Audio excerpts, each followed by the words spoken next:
Well, welcome everyone to the RAMA Blueprints Podcast, and welcome to Brava. We are here live. Today is May 11th. It's Thursday. It's a beautiful day in the Mission District. And oh my God, and look at all the beautiful people that are with us today. A lot of my good friends, a lot of my road dogs, and also my elders, new folks that we're working with. We have a lot of folks here today, so I'm really grateful. And before we move on, I want to acknowledge the land that we are present on, and acknowledge our indigenous brothers and sisters, the folks that were here before us. It's important that we recognize those folks, because without those folks, we wouldn't be here, right? And also, a lot of our experiences and the wisdom that we've been taught wouldn't be within our heart. Also, acknowledge those that are not with us, the young people, the elders, and in particular today, this show is dedicated to Mitchell Salazar in his memory. That's okay, go ahead. I know sometimes it feels like we're in church and everybody wants to be all like, oh, it's but that's part of it. And one of the things that I said to Concha and Fatima and Oscar is that, we're just going to have like a conversation. So Oscar, you want to turn a little bit this way and look at us? Right, there we go. And also, it's like we're having a little bit of coffee and we're sitting down talking, and we're talking with our peers, right? We're talking with our friends and our community. The other thing is also, this morning or yesterday, I received an email from a good friend who works at El Nido in LA. And unfortunately, a young man lost his life inside of juvenile hall, a 17-year-old. He overdosed. And in conversation, we were talking, how did that happen inside of juvenile hall? But we know how that happened. And here in this community, there is a fight to shut down juvenile hall, to bring it down. And I think that as we have this conversation today, that we keep in memory that the struggle, the fight, the resistance that community has been through, but dealing with. And so you all know, prior to this, as we prepared for this, we asked our panel, I'm going to introduce our panelists right now, our guests, but we asked them a question to present to you all, their thought and their perspective. I'm so honored to have with us on my left first is an elder, a Yaqui Chicana, Dr. Concepcion Saucedo, a.k.a. also known as Concha.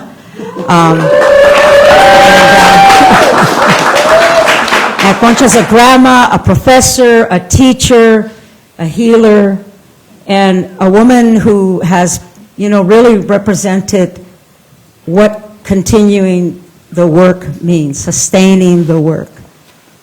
50 plus years, maybe even more of the work. Her story is incredible, an incredible story. Please listen to the latest podcast because her story is in there. But I also want to introduce on my right is Fatima Ramirez, is the Executive Director of Accíon Latina. She is following some major footsteps, right? Has a lot of responsibility. This is where El Tecolote is housed, which is the Mission District, one of the Mission District's community newspapers. Fatima Salvadoreña, she's a mom, and she was born in Las Vegas and raised in the Mission District. Went to school here, right? So she's got some roots here. And what an honor it is to have you with us and to be here as the newly appointed Executive Director of Accíon Latina. So welcome, Fatima. Also with us today is my good friend and also a young man that I met many years ago at RAP, at the Real Alternatives Program. Oscar is a father, he is a community organizer, an activist who was with Poder for 20 years, and also has worked at Mission Housing. He's worked at different organizations. But, you know, Oscar's also a member of Danza Citlali, and and also his heart has been around organizing for workers' rights, people's rights, housing, and because we need people to organize in all areas, right? The arts, the movimiento, but he's representing that generation of organizers. Poder is an organization that has done an amazing amount of work and continues to do work.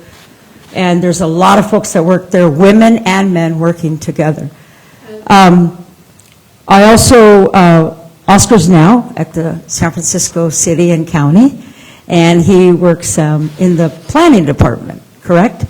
Right. And so, welcome, Oscar. Oscar Grande is with us. This is kind of fun, huh? Because we get to cheer our friends. So there's a lot of beautiful people here. Let's get started. One of the question that we asked, and I'm just going to paraphrase it, is really a question about how, in your experience, so we're going to start with Concha, have you been able to maintain the balance between community, your personal life, and moving through and sustaining the work in your perspective and your walk in this journey? Concha. Thank you. Thank you, Socorro. And thank you, everyone who's here. In one way or another, you are part of my life. Some more than others, and I'm glad to see you here with us all. And thank you, Socorro, for organizing this. And I'm glad to be here with Fatima, and of course with the handsome young man, Oscar.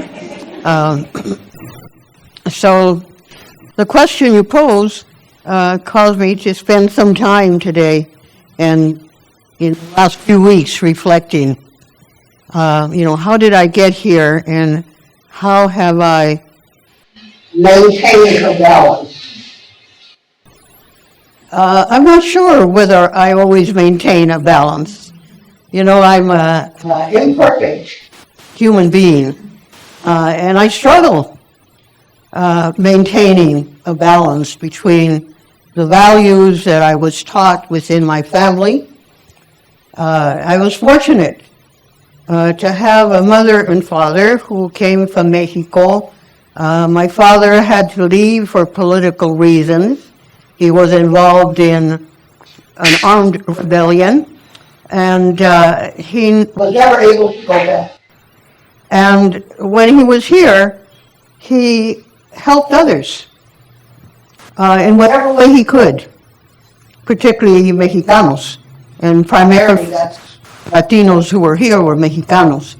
And, I watched him to see if what he talked about he did. Because he would tell me, if you have any talent, it's up to you to use it, not just for yourself, but for others. That's a responsibility of your talent. And that's where that stems from. And so I always think about his words and my mother's words and try to live up to that expectation. And what were those values? It's values, really spiritual values. My father was a very Catholic person, but beyond Catholicism, he was a spiritual person. He relied on the Creator and on the spirit world. If we were ill, he would pray. And then he would go and go to Golden Gate Park and collect hierbas that he found there. We didn't go to doctors very often. So I saw him helping other people. If people were getting married and didn't have rings that they needed, he would either loan them his ring or buy rings for them. Simple things, but meaningful things. And so I'm trying to live up to that. And another thing that I remember from both my parents. I grew up part of my time in Niles, which is now part of Fremont, but it was a little town. And it was a town that had many Mexicanos and many Japanese and Japanese Americans. I remember when the war came, the Japanese disappeared, and nobody explained to me why they had left. Some of them were my friends. And later on, my father tried to explain to me, I was 7 or 8, that there was a war and that they were forced to go to concentration camps. And he told me at that time that that was immoral, that that was wrong, because they hadn't done anything. So the idea of treating people fairly and not having prejudices because they were Japanese, because he also told me that the German people were not placed in concentration camps. So, you know, those things stay in your mind. They kind of resonate. And later on, you know, after the war, the Japanese people lost their place, so to speak, that they had worked hard for. And he would talk to me about these things. You know, I think now that he saw something in me that he wanted to nurture by telling me these things about things that were right and things that were wrong.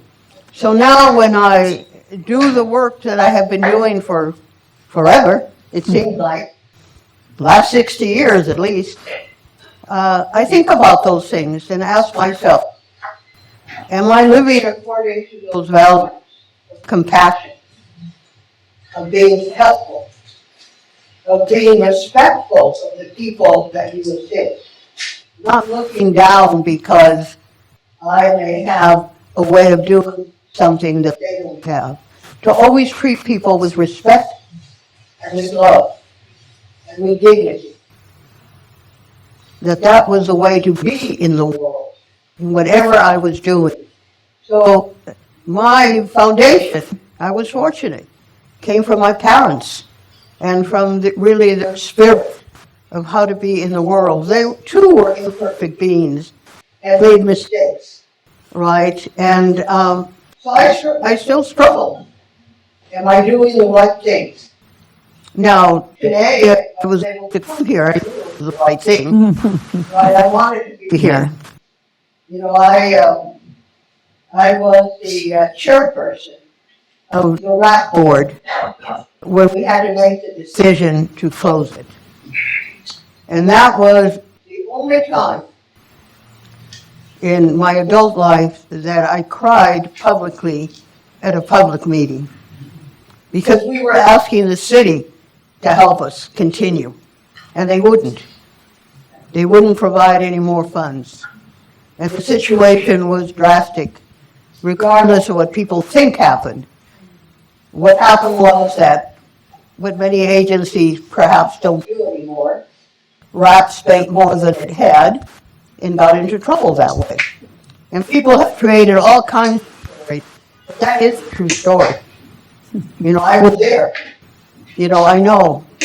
And because I was a part of that board. So we make these hard decisions. And we try to live according to our values and our value system. And we try to be universally good human beings. That's all it is. I think of frijoles every time I say good human being. Maybe that's why.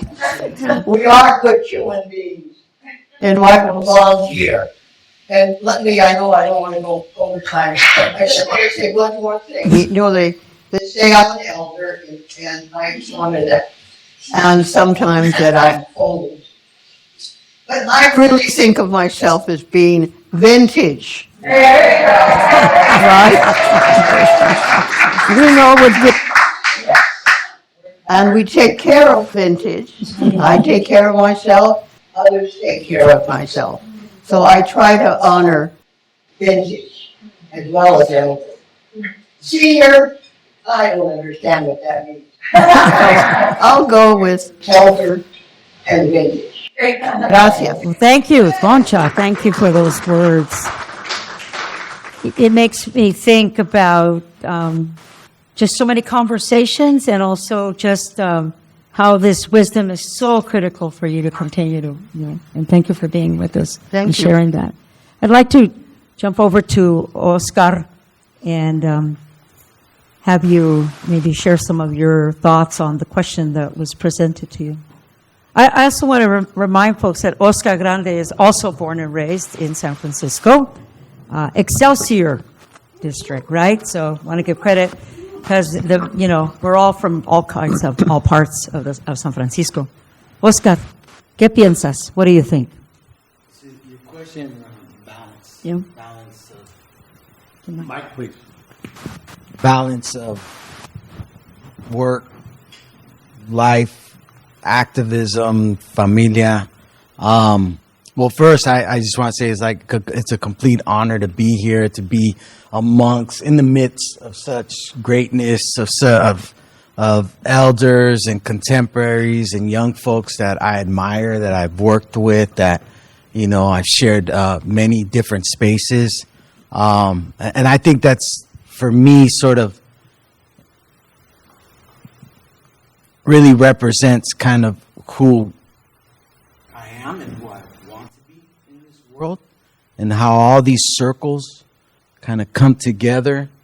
And so I'm just honored every time. I think as I get older, I'm an older. At one point I was in that youth demographic. We get discounts, we get priority, that youth demographic, especially working in a nonprofit. Are you in the Tate? Are you? Well, then we used to like saying, hey, you're a youth until you're an elder. So, 30s, you're good. You're good. But I think, I feel very blessed. I feel very blessed. I believe that, the Creator has put me for a purpose, and as I kind of imagine, as I pivot, and I've done a lot of organizing work for decades, and pivoting and transitioning towards this other work. It's not organizing per se. It's not like the organizing that I know that I learned, at RAP, that I learned and cultivated and at Poder. But it's a different type of organizing. It's a different organizing. The pace is different. I think the emotional weight actually feels a lot harder, because, I'm working at the city, city planning department, the equity division, an department that, man, I cut my teeth on battling and talking shit about that department, and, and handcuffing ourselves to their desk, and, demanding justice and demanding equity and demanding that, that our communities are here, and that our communities deserve respect, and that our community deserve investments, and that we're tired of being planned over. That all decisions should be made in consultation with community, because we know best our communities, our neighborhoods, and they go beyond these buildings. Buildings are important, surely, and we fight to save them. We fight to landmark them. We fight to make sure those units are affordable, but it's the stories. Mm-hmm. And I feel blessed that I'm part of this story, this legacy, this movement that all of us here have created, are creating, and having this panel here of these three generations is misión. It's Latino Frisco. It's like that's how we roll. And so that balance of kind of how to walk, in this world, and how to kind of re-envision, reimagine, as I move through the generations, from a young person to an older. I'm in that sandwich age. I say sandwich because that's what we say in Frisco. that, you know, I got kids, I got older kids, and I got elders, you know, and I'm like right in the middle. And it could be, you know, it's beautiful, it's a blessing, you know, but it does exact a toll. And something that I learned, I felt like I came from a generation of learning from other organizers who are really about this martyrdom. Todo para la comunidad, at the expense of your health, at the expense of your finances, at the expense of your mental and spiritual growth. And I feel like I'm part of the generation like, ¿sabes qué? Let's fix that. Let's heal from that, you know, because how many elders have we known that put it down for this community, veteranos in the struggle, and are left on their dying bed con nada, ni familia, ni finances, you know, and our elders and our gente deserve better, and I feel like that I'm in that age and that balance of like, yeah, we fight hard. Let's fight hard in whatever sector, whatever space you're in. If you're working in the city, and I'm looking at some of my comrades that made that transition to the city, and how we take what we learned at RAP and take that self-determination ethos with us and cultura cura, and we bring them into these spaces. And we take them in our nonprofit spaces, and we take them in our mutual aid spaces. And we take them when we're farming the land, tilling the soil. And we take them into these youth spaces as artists and creatives. They never take that away from me. And I feel like, to me, that's the balance. And I feel like super proud. It like overwhelms me to say that I'm part of that legacy. And so when I'm in these city spaces and I feel totally like disempowered and feel like, you know what, it ain't even my decision. It's actually, that's like higher up. It's beyond me, that I'm able to kind of grab my imaginary sage and my aloe vera, and I'm just like, it's all good. I got community. I'm part of a legacy. I'm part of a lineage, to kind of help get that balance. You know, get that balance and also be very strategic. Because as an organizer, I'm always thinking strategy. What is the strategy? You know, like, can I put my ego aside? Can I swallow a bit of my pride so we can move the needle forward and get the goods, like we say, like get the goods. Organizing gets the goods, you know, when we're in these spaces. And so that to me is the balance. I feel like in the last, 5 years, I have grown spiritually. I've always been a member of danza since I met my wife, 25 years, but I was never a dancer. I was the gear guy. I was like the danza enthusiast.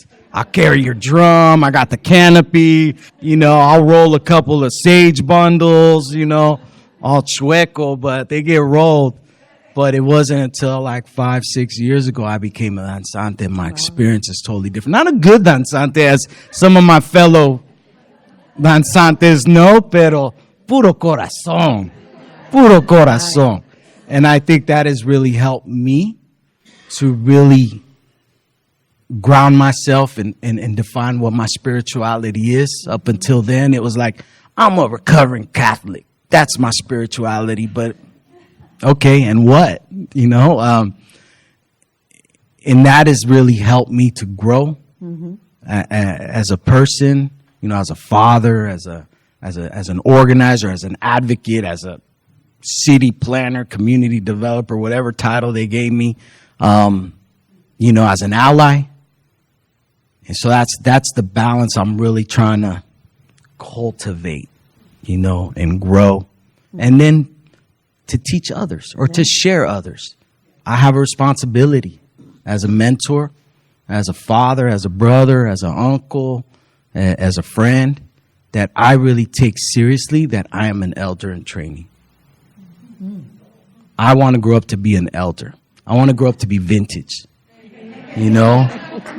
And I want to take that seriously.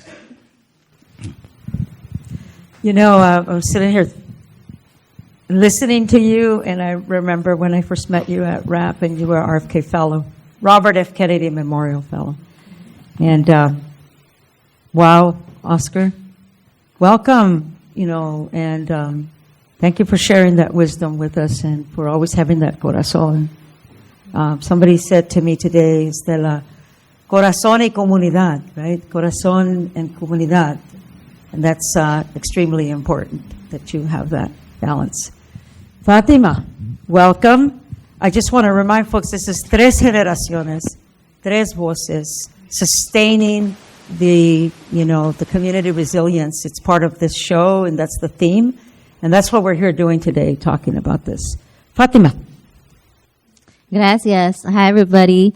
I'm so honored to be here today. And it's so interesting because as I'm hearing about, different generations, I'm thinking, it takes 3 strands to make a trenza. And I think so much of that is rooted in the wisdom that I'm continuing to learn more about.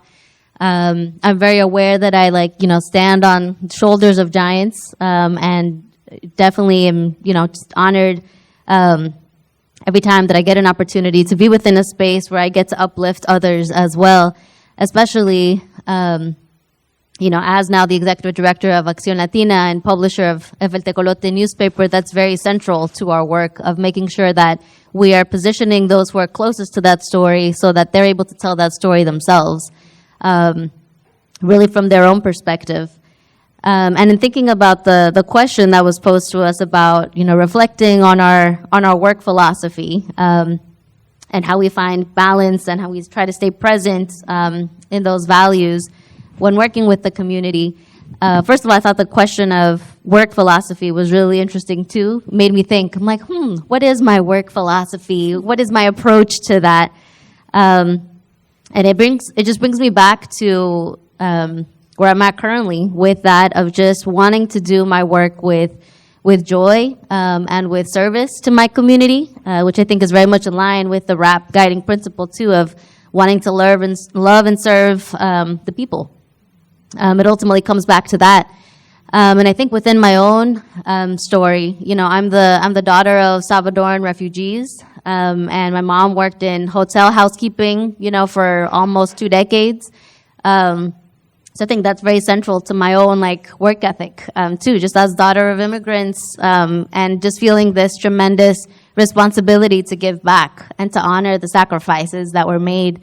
But I think as I've gotten older, I've also learned that carries a lot of weight too, and it's okay to be able to also really center that self-care, because as Oscar was saying, sometimes that same kind of organizing mentality is very intertwined with that immigrant mentality, or as kids of immigrants, of just working hard, working through it, pushing through.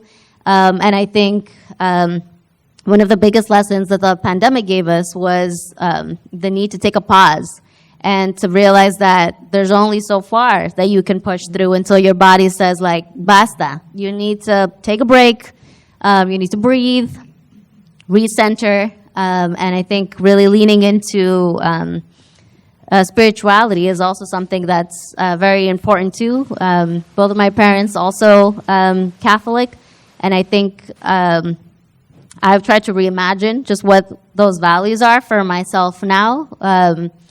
Even just thinking outside of the structured religion, just really thinking about what can ground me in having faith. Ultimately, and in that belief of knowing that things are going to be okay, things are going to work out.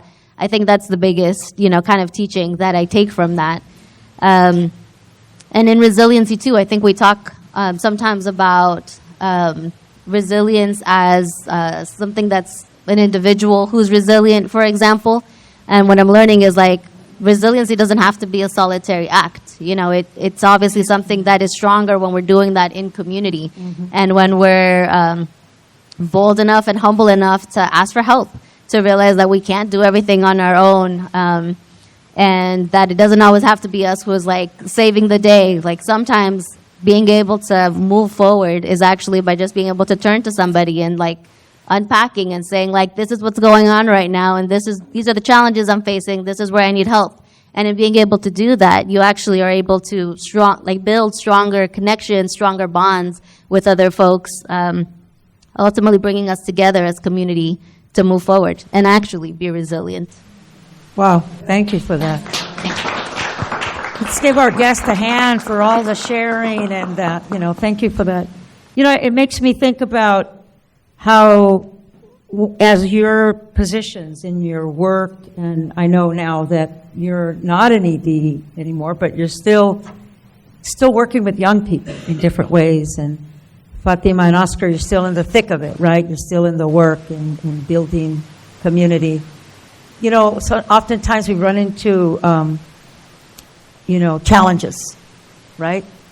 And I think, Oscar, you touched a little bit about, the challenges of now sitting in the city and county, working in those buildings and working against that, with it. How do you navigate some of the resistance you face, and in the system? And how do you navigate the community resistance? And how do you push through that? And anybody can jump in, so whoever wants to kind of sort of start.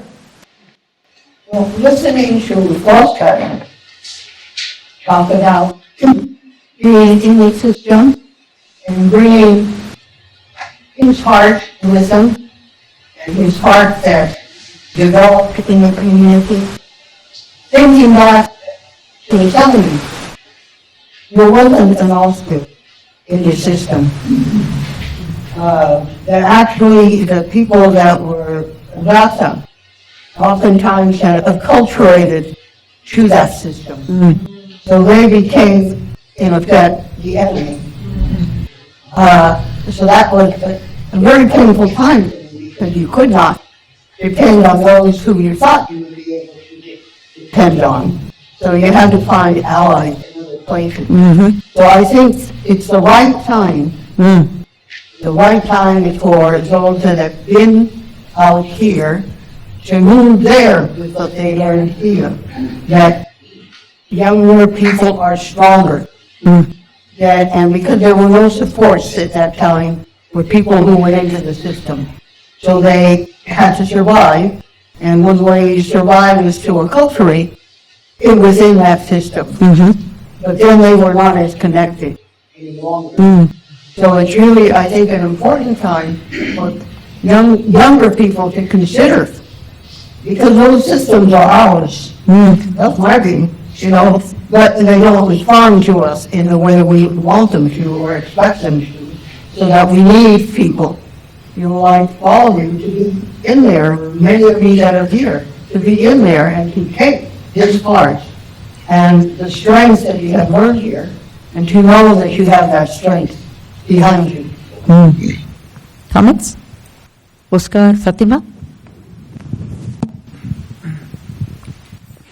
You just struck a nerve. Like, I can't imagine being a 20 or 30-year-old working in the city. Like, this opportunity came at a right time for me. Because I would have been some corrupt-ass person. I would have been like, hey, slip some Niner tickets right there and let's deal. I just think I can't imagine. I just can't imagine, because I needed the politicization that I received, the alternative worldviews that I was exposed to, the political education that I engaged in. I needed to learn from my elders and from others. I needed to leave the city and learn from other places about movements and how communities are organizing. And then I needed to practice it. Like that point of back in the days, and if you had that position, you were some tío taco, you were some coconut, you were some like, and I see it in the city. I see it in terms of, I see a lot of young, bright folks of color, probably similar experiences, first in their generation, you know, did what they had to do, worked hard, studied, got, you know, good degrees, and then are in a space that is devoid, that is absent of those alternative worldviews, that is absent of any sort of political education, absent of any sort of like learn about our movements, you know, learn about the struggles. I would have been a completely different person. My expression in the city right now would just been totally different. So I recommend for young folks, put in your time in the community. Put in your time. That's right. And then let's work hard to make sure that these opportunities in the city are open to our communities, because it'll make our work. We'll be able to see materialize the change, see the material changes in our communities, so that the city is working not in polar opposite, or we're doing this tokenization that we're all accustomed to, or even worse, this like settler colonial mentality that the city, when they're divvying out money, that's our money. That's the most righteous money. That's our money. That's the people's money. You know, it should be used for the people's work. But they make us dance through hoops. They make us bark like dogs. They make us like play that game. That I really want to envision a place and time where, you know, that the city is really serving the needs of the community and deferring to community, collaborating community, you know, as allies. And I'm seeing glimpses of it. I'm seeing glimpses of our allies on the inside. Right on. Fatima, you have any comments on this? I mean, one of the things that comes to mind in terms of resistance, right? I think with El Tecolote, sometimes that resistance can come from, I think, just ourselves, of just, you know, consistently putting out news that have headlines, for example, that, you know, bring us down, that just like sometimes make us feel like the work that we're doing isn't advancing fast enough, or it's not giving us the results that we're looking for.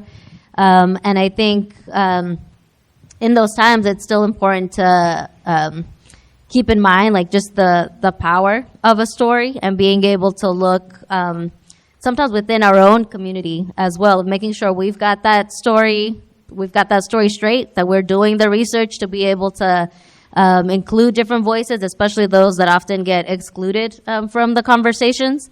And in doing that, particularly as we cover our Latino community, you know, realizing how important it is to have nuance to the stories that we're telling as well.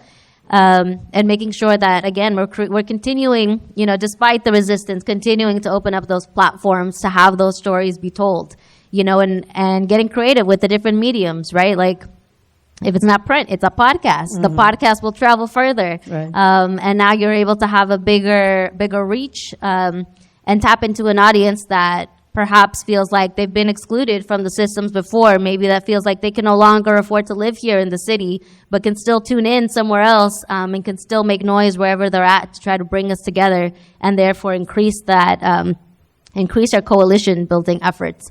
So, you know, that's in part what comes to mind. You know, you bring up an interesting, you said coalition building, right?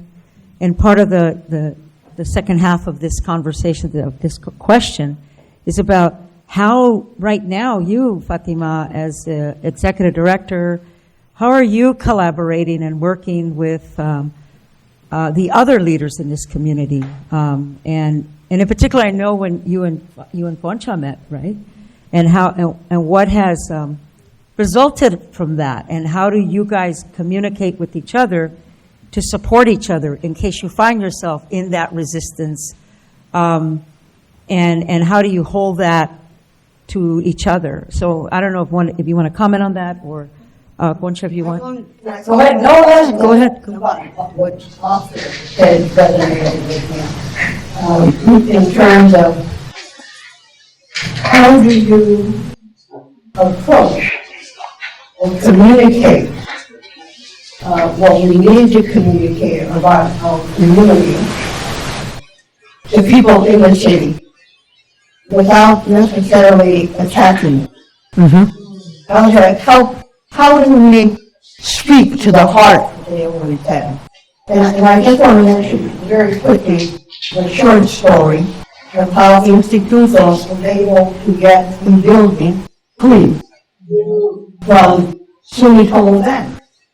Now, people in the community say, you must hit them hard because they have not fulfilled certain obligations that they're supposed to. And I said, I won't do that because they have the culture, they are Japanese.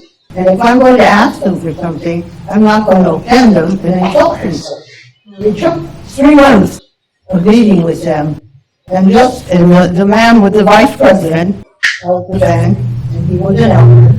And he would only talk to me directly. There were other people around the table because I was another elder.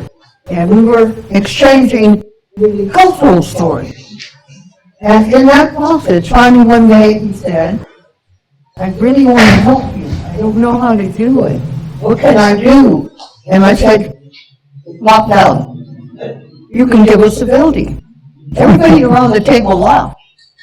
But 2 weeks later, they called me and said, the vice president wants to meet with you and the president of your board. We have some good news. He wants to give it to you. He wants to give you the news himself. And so I said, oh, what's going to happen? And he said, we decided, after much consideration, that you deserve having that building. And he said, when would you like it? And I had told him the story of Cinco de Mayo, and it was close to that day. I said, I want it by Cinco de Mayo. The day before, I got the paper. I went and registered. And so I learned, these lessons about when do you confront, when do you wind your way to, because I figure, okay, they're bankers, but they also have a heart. I have not all bankers have a heart, but some, and I was really speaking to that heart. So, I think that's what you're trying to do as well. How do we make them our allies? Because they are us, and we are they. When we say, en la que es tú eres mi otro yo, that's what we mean. Right. But we don't always operate that way. And I think this is the time. Well, I also want to comment a bit on that as we started talking about, building these coalitions and building this, these connections. Our production company is called the Five Sisters Audio Garden. It's based on the philosophy of, this group of organizations that build a lot of work in the community. And not just this community, but outside of this community, in the Bayview, Sunnydale, everywhere. Part of the resilience of the work was that it expanded. The vision was that it wasn't just about Latino community, it's about all communities. And what we're reminded of is when in Muño in 1967 was the East Side Mission Neighborhood Youth Organization. And there was Black, Filipino, Latino, Puerto Rican, it was all.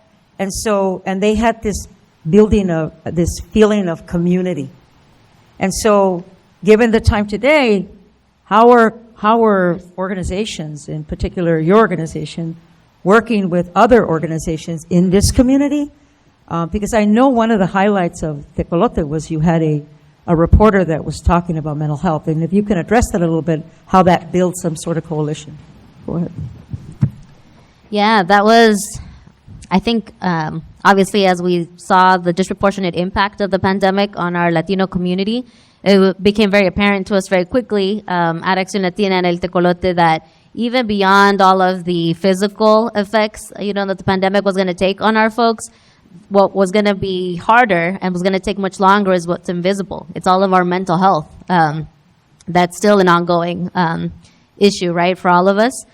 And so we had this opportunity to be able to have a partnership with this program called Report for America that essentially helps to fund, in part, salaries for journalists around newsrooms across the country.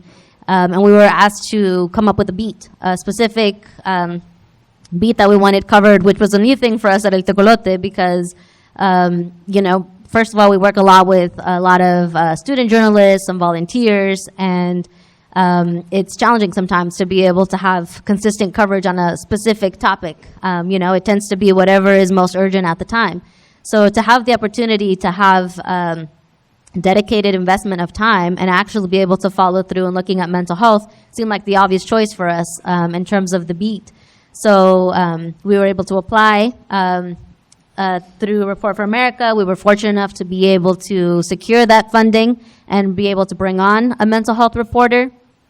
And we just have been really thankful to the reporter who stepped up and who's embedded herself within the community to really look at where the needs were and where the resources were coming from, being able to research and look into other organizations as well to be able to just spread more of that information and resources to folks, but also just to check in with folks and see how they were doing. Like literally just being able to ask with folks like, are you okay? What are those issues that are coming up for your family? And that's something that we're looking to continue within El Tecolote too, of being able to keep going with that coverage and continue even with the new reporter, just maintaining that commitment of making sure that as these years continue and we start recovering maybe from some of those physical effects or become more aware of what those effects are, to just keep in mind the importance of checking in with one another and making sure that we're tapping into the resources that already exist within our community, but just making those more accessible to folks, making them more aware that all of those resources are there for them and that they're able to tap into them whenever they need to. Thank you for that. Yeah, thanks. Oscar, what are your thoughts? Let's see. So I'm focusing on collaboration, Right. coalition building. I'm thinking about just my own upbringing, and born and raised in the city. Family from El Salvador, came in the late '60s.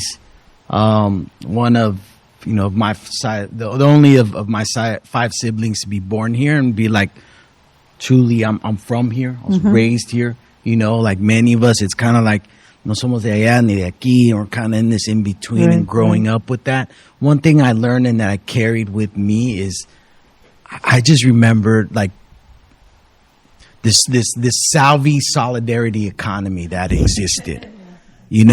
Like where you got to stay, who's renting a room, who's renting an apartment. Where can I find work? It was this Salvi solidarity, and then what began to grow into this Centroamericano solidarity, right? With our communities really, at least in my experience, Salvadoreños, Nicaraguenses, Hondureños, Guatemaltecos, Mexicanos, pero it was this Centroamericano. What about the Chicanos? It was this like Centroamericano sort of like I remember growing up and not knowing people's names. We just knew them as what they did. El carpintero, la costurera, la que hace tamales, el que te, the one who loans you money. And it was like that. That's your contribution to this network of gente that didn't have access to the systems, to the resources, but que no se iban a quedar para atrás. A huevo. We got to eat. We got to survive. We got to work. We got to, put, clothes on these kids' backs. Like we're going to support one another. I remember before my mom passed, like, she started having dementia, and one of the things she kept going back to was when she worked at Levi's. Levi's on Valencia. Yeah. The Levi's on Valencia, which is now a high-end, the Friends School. But that they used to call it, I learned from Dr. Cordova, that the folks called it La Universidad de Managua or La Universidad de Nicaragua, because that's where you went to get schooled. And it was all like, that generation in the 80s was like Centroamericanos, some throwbacks to the old Italian, Irish folks or old Italian and Irish immigrant garment workers. But she kept going back to that, and she kept going back to that and how she found that job, and how when she got that job, it was the proudest moment of her life, and how it was a union job at that, and how she opened the doors for other Salvadoreñas. And her as this older, because she was older when she got here. Mom had me when she was 46. I had my sister when she was like 16. So, that then she opened the doors to other Salvadoreñas, even her own daughters who worked there. But she was sure to say, you're only here for a hot minute. We came to this country for you not to do this backbreaking work. Este trabajo es para viejas, no para jovencitas like you are. Get your money, go to school, find something better. And she would push them out. Like, you need to get out of here. You need to get out of here. But I carry that with me. This solidarity and this responsibility on like in la quech, or your liberation is wrapped up in my liberation. And I feel like I cultivated that, and it resonated. Those values, I had those values, but they resonated. And then I got skilled and schooled on how to like really build coalitions through the work at Poder and through the environmental justice movement. The environmental justice movement was about, communities of color, communities most impacted by the environmental degradations, those communities speaking firsthand and coming up with solutions. And so I was like, as a city kid who didn't leave the city much, to then open up to communities in other parts of this country and even the global South about, the need to collaborate and to coalesce. That, Black people's liberation is wrapped up in our liberation, vice versa. Filipinos, especially in the city, that solidarity, growing up in this city, I say you bring that with you. Our churches, I grew up in the Catholic Church, Corpus Christi Parish, puro Filipinos, Latinos. And that carries to this day in the work that you do. It isn't like it was just, you read it in a book, or you learned about, you felt it. It was in your bones, in your veins. We came up with Samoans. We came up with Filipinos. We came up with Black folks. Like, we came up with working class Irish kids who are like maybe 1 or 2 generations removed. Like them proud ass Excelsior Irish kids with Irish flags, tattooed on their arms. But it was that solidarity amongst inmigrantes and working class people. That's how I kind of take my collaboration and how I'm trying to take it into this new space, working at the city, trying to take it there, because it's a really hard space to kind of bring forward those values.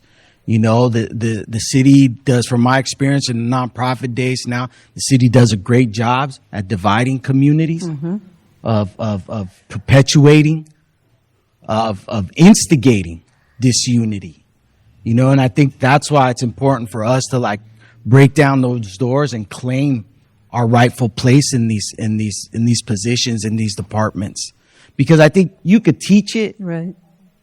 but it's different when it's in your bones, it's in your blood, it's in your DNA. It's a different experience.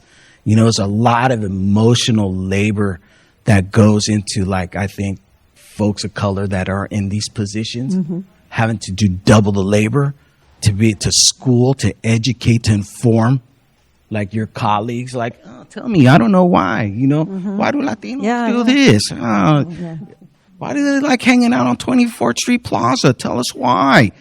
Like, it's a different experience and a different expression that leads to policy, that leads to funding, power that is different when you got your own gente in those spaces.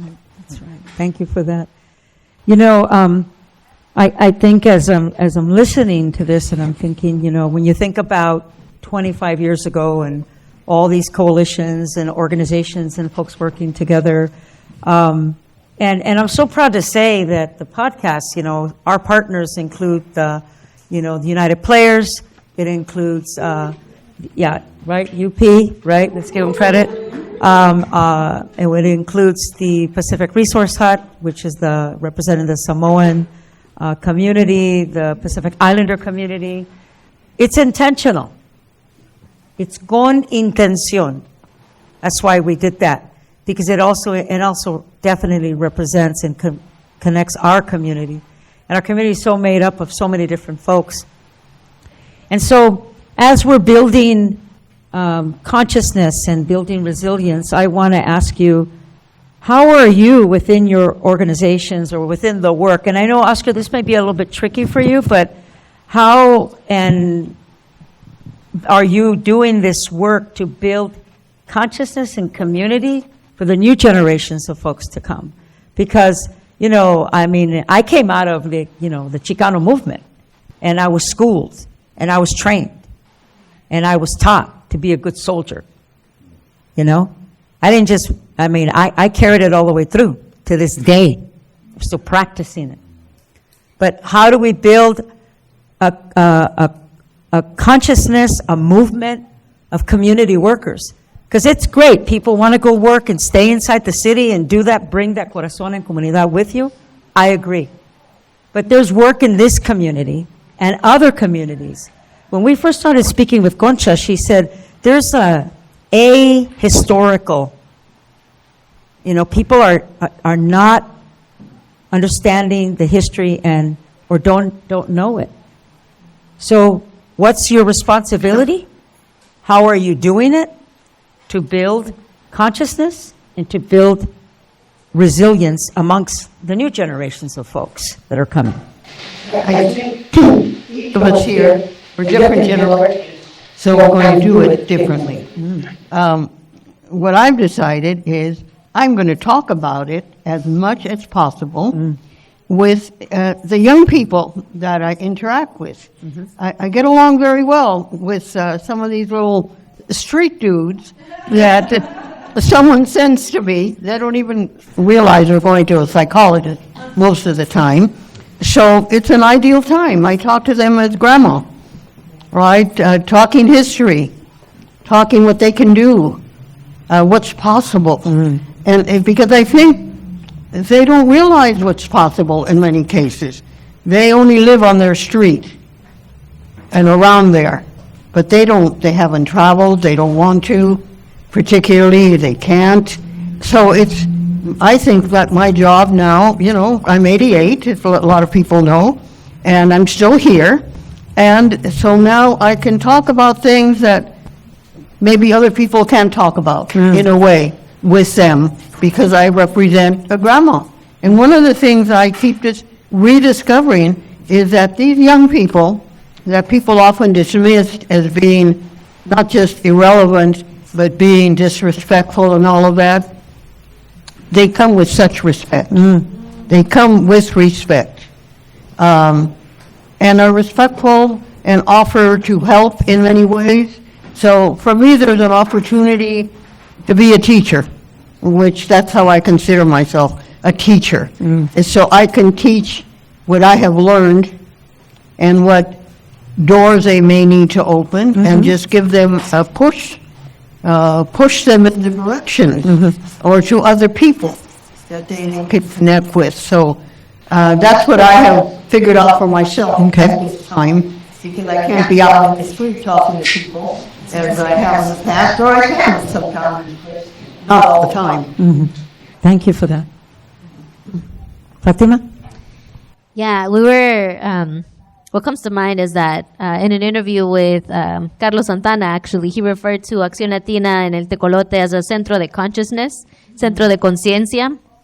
And that really makes me think of the work that we do as memory keeping and memoria histórica, really. One of the intentional ways in which we're trying to move that forward is through our Paseo Artístico program, which is a arts walk that we produce actually in community, in coalition with a dozen other cultural arts organizations here on 24th Street. as an opportunity to showcase multidisciplinary artists from our comunidad to present their work to an audience. And one of the special series that we created was called History Matters in the Mission, looking first at the decade of the 70s, honoring that El Tecolote has been serving our community for more than 5 decades, and it was founded in 1970. So we started there, looking at what was happening in that decade, and so much was going on in the neighborhood at that time. And then we kept going into the 80s, and now we're looking at the 90s, and looking at the history of how many of our legacy organizations were created, how the foundation for so much of the resources that we have access to now, what brought folks together to build that and to be able to, have that available to folks now. So, that's a big responsibility of what we see, of first, like, learning that history, as you were sharing, Concha, and then passing that on, especially to all of the folks that we work with. We still consider El Tecolote a training ground for the next generation of Latino media makers.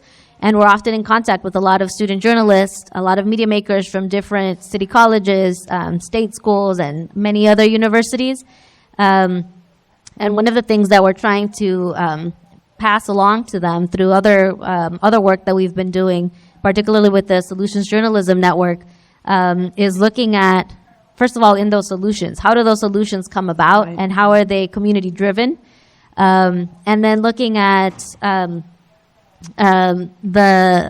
this myth of objectivity, for example, within journalism, and allowing a lot of these Latino journalists, the ones that we're working with, right, to look at the power of your voice, of not feeling like you have to silence that, because oftentimes you would be told, in different journalism schools, you're too close to the story, so you can't cover that. Right.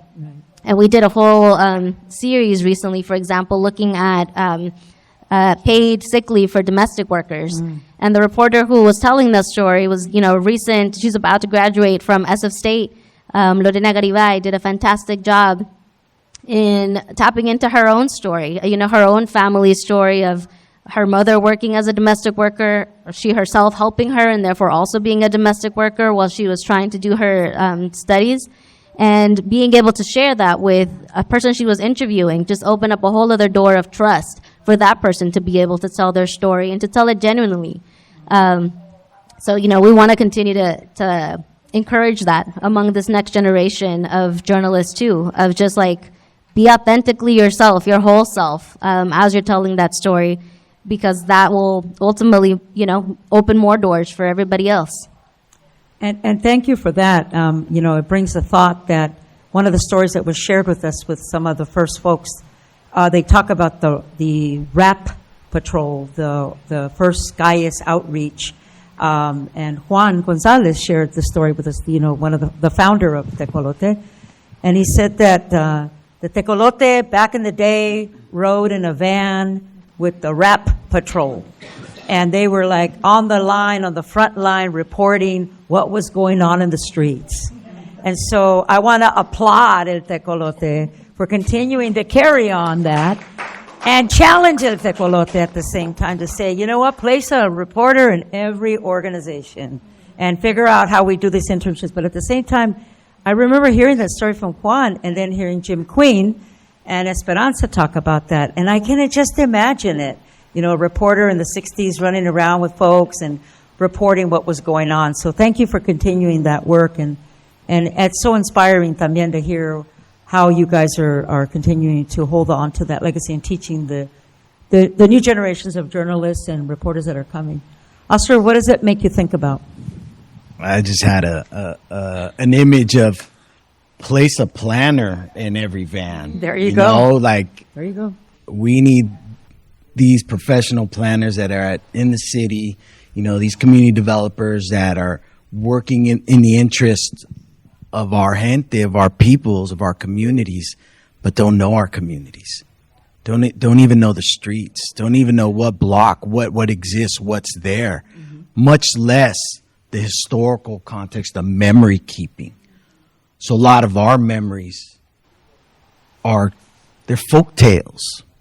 it's like a ditty. It's a folk tune, you know. It's not legit. It's not the official San Francisco story. It's not the Herb Cain San Francisco. Fuck a Herb Cain, you know. Like we have, and I think that's what we're really trying to build, and the work, especially the mission and the work. This is not a new, this is like a 30, 40, 50. I mean, our elders from the 60s have fought against, against with the redevelopment along here. We're part of that lineage. But I think what you said really resonates with me, memory keeping. Mm-hmm. I do worry about the ahistorical, even amongst, and I don't want to say it's young folks, even like my generation, this disconnect from these stories. Because popular media it's not reading about it. And then we have, journalists and newspapers, news stuff that's funded by, billionaire tech executives that are rewriting the story and reframing of what is San Francisco and who holds power in San Francisco. Like the whole debate around housing and affordable housing, like our communities are not even addressed. They're not even talked about in a national and in a state context. Here locally, because it's so, we're in it deep. And I'm looking at Eric. We're in it deep. I'm looking at Tere. But I went to a conference last week and it was put on together by developers. I forget what it was called, but dude, the binary and the narrative is a binary of YIMBY versus NIMBY. Our community is neither. Our community is not addressed at all. But because they're speaking to that power that exists, because they have legislators in the state that are pushing, their agenda. They have lawyers. They have, people that are pushing that. They have resources. They're backed by tech and billionaires. But we're out here doing the work. We're out here. We're the first and worst that have been hit in this housing crisis. So that ahistorical, what we do in the community, because you ask, well, what can we do in the community? Right. And I think let's ask the people in this room, because they're doing it. You all are doing it. We're rediscovering our medicinas. We're building our altars. We're keeping our altars. We're bringing our altars with us. Shit, I got an altar at the planning department. They were looking at me crazy, but there's other folks like, hell yeah, let's do this. We're keeping our fires lit. We're learning about our movements. I think it's really important to learn the stories. And I do feel that there is this amnesia that is happening now.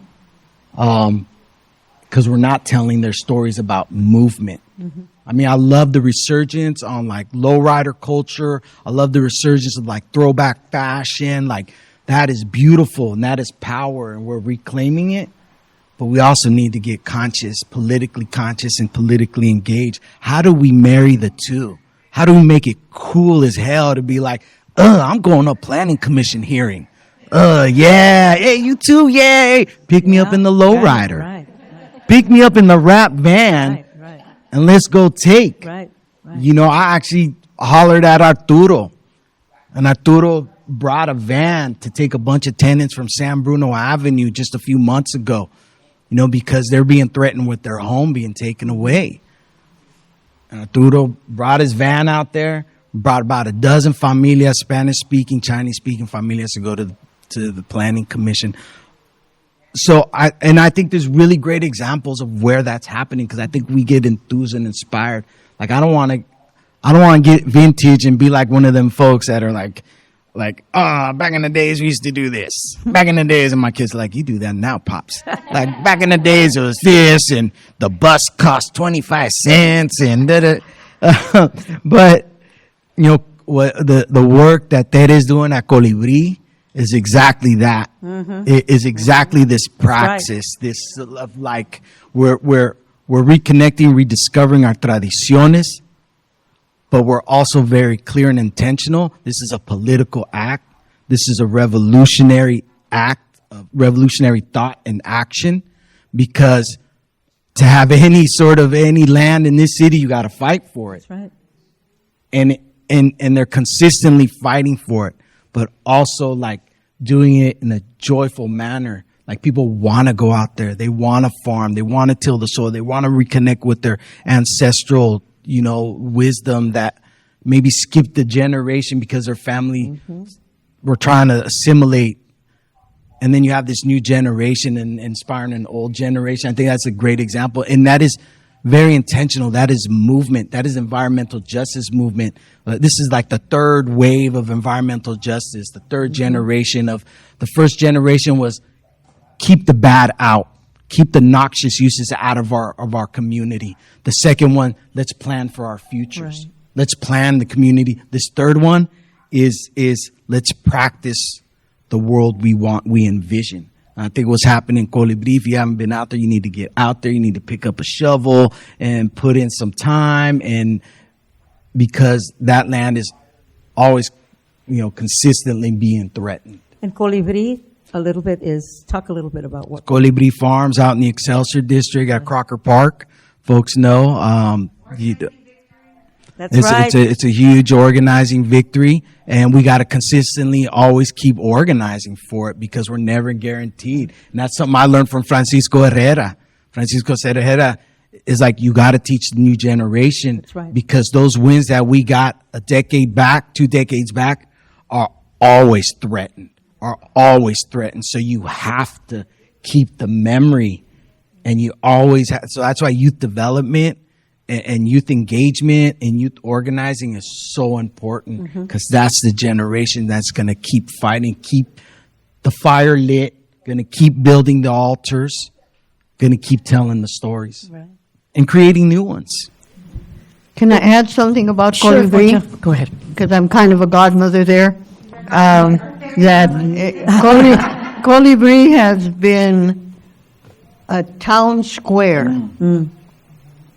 and it is now sacred land for many reasons, not just ceremonial, because the way the land is being treated, the way people come and give, and it really is a special place. And hopefully, one of these days we'll have a sweat lodge there at Temescal, which will be another piece that's needed. So what we have to imagine things. It's not just vision, but really imagine what it can be, and then we start doing it. That's how it happens.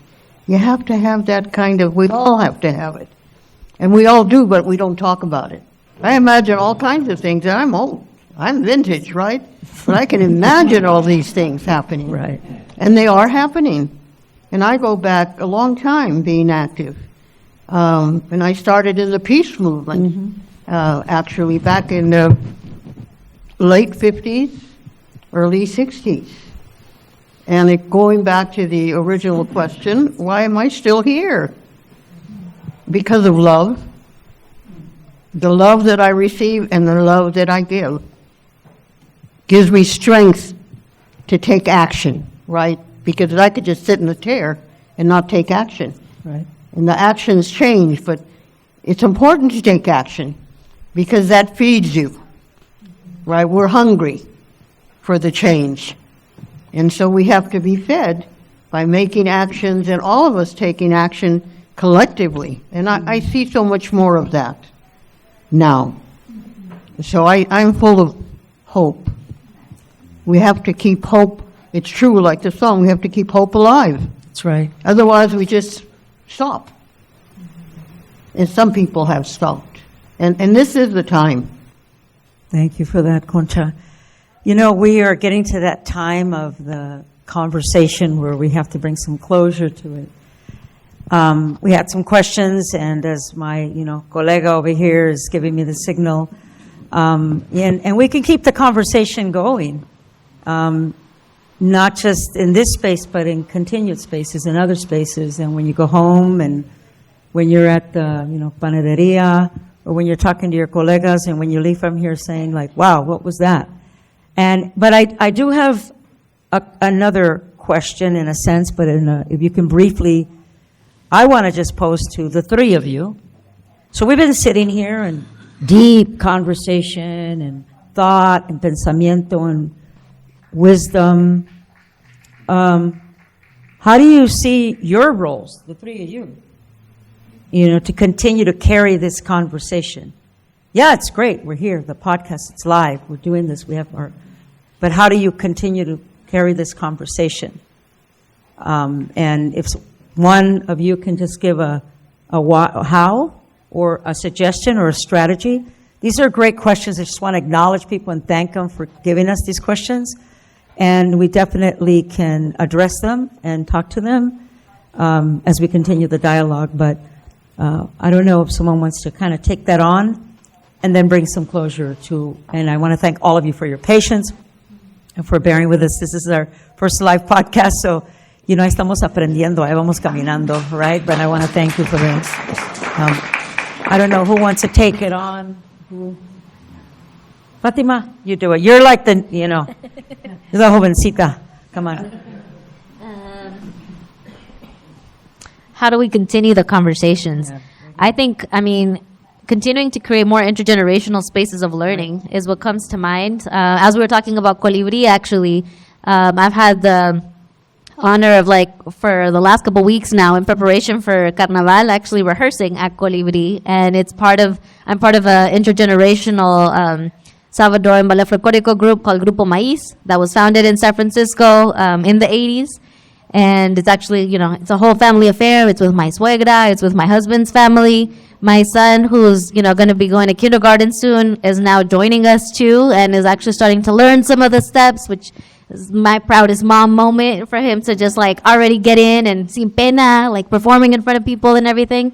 And that, this conversation tonight just reminds me of just the power and the magic that happens when generations come together to reflect, to talk about where we've been, where we are, where we're going, what's possible, and keep envisioning and keep collaborating together and creating more magic.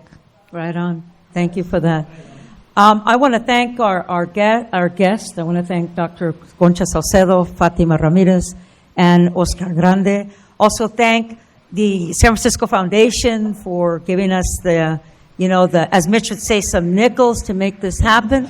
And thank Change Elemental, and also thank our partners, our nonprofit sisters, Carecen, San Francisco. I want to thank Instituto Familiar de la Raza. I also want to thank the Pacific Resource Hut, and also thank United Players, Homies, and the individuals that have continued to sponsor and support us to do this work. Of course, we need your love, we need your support, we need your fiscal love, and we also need you to continue to listen to the episodes, continue to spread the word, and let's continue to do these dialogues. It is an honor. Thank you, Stacy and Brava, and thank you, all of you. What an honor it has been. Gracias. And remember, to listen is to heal. Buenas noches. Co-Founder.